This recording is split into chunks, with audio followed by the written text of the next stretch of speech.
one more video of Hoya on 4x4, and then I'll move on to a different topic. Maybe. And sorry for the scratchy voice, I've been sick lately and I'm just starting to get over it. So, one thing I wanted to point out with these videos is that the way I'm showing to handle certain cases, I'm not saying that they're the only way of doing things, and I'm not even saying that they're the best way of doing things. Instead, I'm trying to illustrate how, like intuitive F2L, you may be handling certain cases with either a higher move count or something that's less finger tricky than if you had an algorithm to handle the same case. This video is also in response to Nilsibert's video where he was showing how he handles certain cases, including this one, and the way that he showed how to handle this is great. Now, the cases when you have the cross-edge pieces are here, white sticker is facing up, and this one is a bit of a knight move down, white sticker facing the front.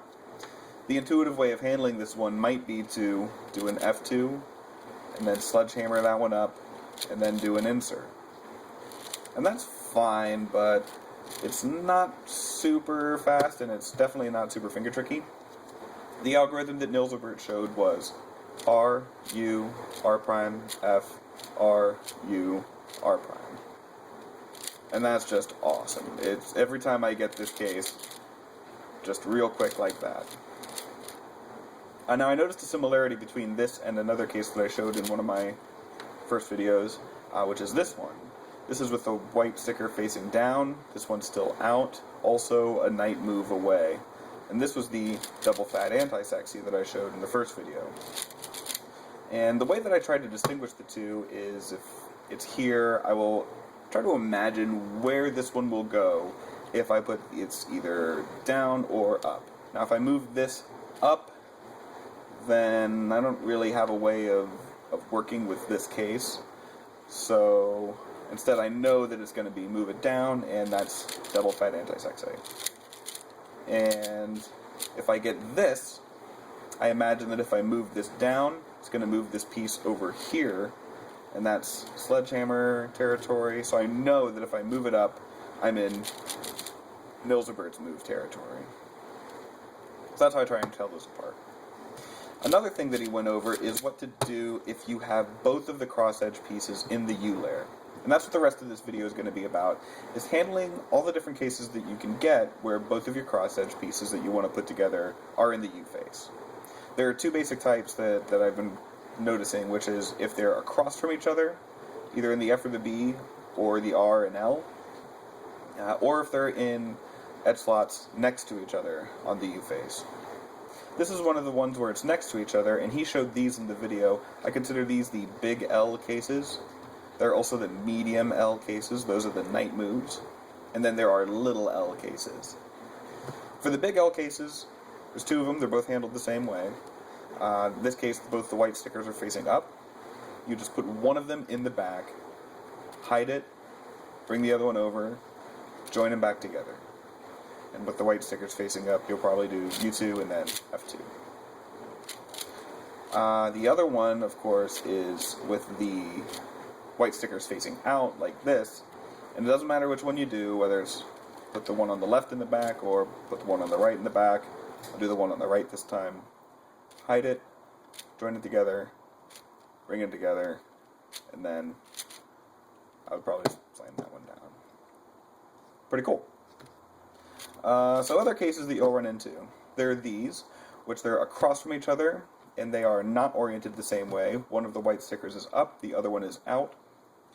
So you may get this case, and you'll see a white sticker. Instinctively, you want to bring that sticker up front, and that's good. Do that. When I say bring the white sticker up front, I mean the white sticker in the U layer. Now you want to join this from front to back. If you did it from back to front, you'd be messing up the color on the B face. So instead, if you do this from front to back, it's R, U, R prime, F. Now the instinctive way to do this might be, I see this, so F2 and then in, and that's okay, but I just find this a little bit easier to do. Super duper quick. And if it's on the left side, you know, you just do the mirror. Let's see, another case you might get is this one, where the white stickers are here, and they're across from each other. In this case, put the stickers on the right and left, slam one of them in. I'll start on the right. So it's R prime F R, and now this one is set up for the normal quick insert. Really quick. Now, if you wind up putting the stickers back here, as opposed to right here, and you slam that in, you'll have to do a U2, and then do the insert. So I try and influence it to be up here instead, just because it's one less U2 to do in the middle of it. So if I'm here, instead of moving them so they're back here, I'll try and move it so it's up here. And if the stickers are already back here, you can just do a U2 in the beginning instead, and then it's just the same thing. It really doesn't matter. It's almost the same number of moves either way. Let's see, and then the last one, where the stickers are across from each other, is this one, with both the white stickers facing up. I don't know that the way I'm going to show is the best way of doing things, so if you've got something better, please let me know. Now, the intuitive way to handle this is probably bring one of them to the front, F2 it down, and then longer insert. And that's fine. You should be very good at doing the long insert, because you can't avoid it. You have to do it at least once per solve, so you will wind up getting very fast at it. But with this case, instead, you might be able to do, if it's on the right side, start with your right hand. If it's on the left side, you'll start with your left. I'll do it on the right. So with my right hand, I'll do F, U, 2, F, and that sets up this case, which was R, U, R prime. That, once again, is F, U2, F, R, U, R prime. It's a little bit faster if you practice it a bit, and if you're comfortable with doing F moves. And you may prefer to do it the intuitive way, and that's completely up to you. So yeah, once again, if you've got a better way of doing that one, let me know, because I'm not really convinced the other one is any good. Right. Those were all of the cases where they're across from each other. Now, there will also be these medium L cases. With all of the medium L cases, they're going to be in different orientations. So one white sticker is up, and the other white sticker is facing out. And like with the one before, where instead the piece was back here, bring the white sticker to the front. Which you want to do instinctively anyway, so I see this white sticker here, I bring it to the front. Now, if by then I see this is already up here, then I will slam this piece in. Bring the white sticker to the front, and if the other one is on either side, slam it in. Watch what happens with this case when they're closer together. R prime, F, R, and then this is set up for quick normal insert. So that, once again, is really awesome. Come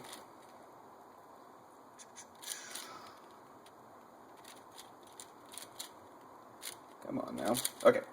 Then there's this one, white stickers up front, and this time they're a bit further apart. With this one, I mean, you really could just do F2 and then normal insert. That's great. But you could also bring this white sticker up, and then as you slam this in, it creates the quick RUR prime move. And it does disturb this cross edge, so if it was built, you have to restore it. So, let me show that again. No regrips, pretty cool. Alright, and with each of those cases, whether they're here in comparison to each other or there in comparison to each other, you might have these or those, and they're just the mirrors. You'll just use your left hand to do the same slamming move instead. Let's see here. Now there are also these cases. These are the little L cases. For these, they're oriented the same way again, this time with the white stickers facing out. As I slam it down when they're up front, it creates the double fat anti-sexy, and then I have to restore that again. Now, I don't really like that one as much as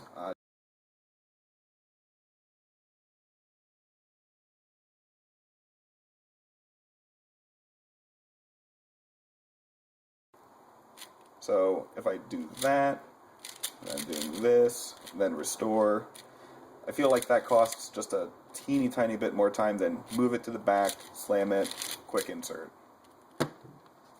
So it's up to you on that one. The last one I'm going to be going over in this video is this case. This is the little L, and they are both white stickers facing up.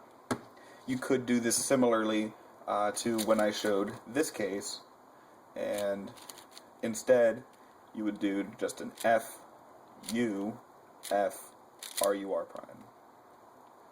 Not bad. Oops. Yeah, I have to practice that one a little more.